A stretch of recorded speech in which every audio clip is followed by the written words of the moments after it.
Would you like to make a podcast? Spotify has a way to let you make one easily, distribute it everywhere, and even earn money, all in one place, for free. It's called Spotify for Podcasters, and here's how it works. Spotify for Podcasters lets you record and edit right from your phone or computer, so you can start creating today. Then you can distribute your podcast to Spotify, and everywhere else podcasts are heard. And video podcasts are also available on Spotify. With Spotify for Podcasters, you can earn money in a variety of ways, including ads and podcast subscriptions. And best of all, it's totally free. You know, ever since I discovered Spotify for Podcasters, I've enjoyed sharing my favorite stories with children around the world. If you've ever thought of starting your own podcast, download the Spotify for Podcasters app or go to spotify.com/podcasters to get started.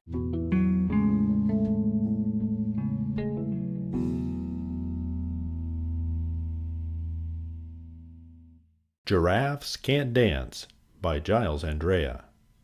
Gerald was a tall giraffe whose neck was long and slim, but his knees were awfully crooked and his legs were rather thin. He was very good at standing still and munching shoots off trees, but when he tried to run around, he buckled at the knees. Now every year in Africa they hold a jungle dance, where every single animal turns up to skip and prance. And this year when the day arrived, poor Gerald felt so sad, because when it came to dancing, he was really very bad.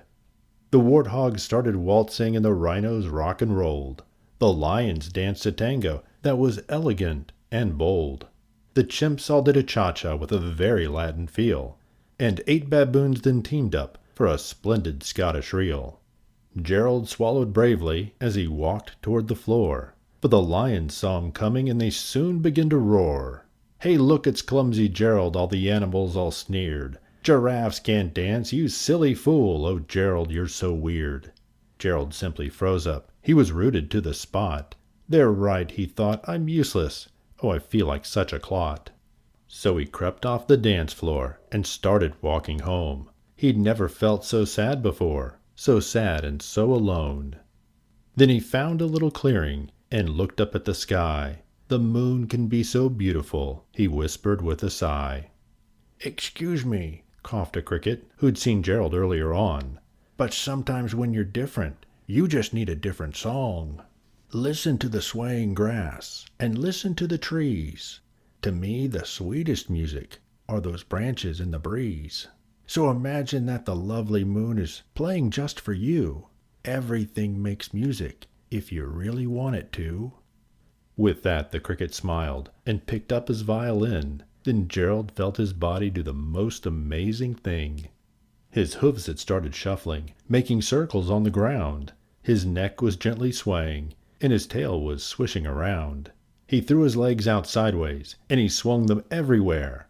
Then he did a backward somersault and leapt up in the air. Gerald felt so wonderful, his mouth was open wide. "I'm dancing, yes, I'm dancing," Gerald cried.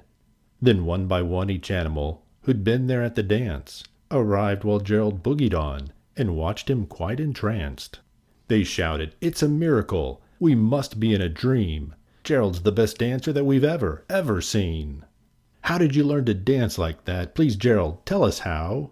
But Gerald simply twirled around and finished with a bow. Then he raised his head and looked up at the moon and stars above. "We all can dance," he said, "when we find music that we love." The end.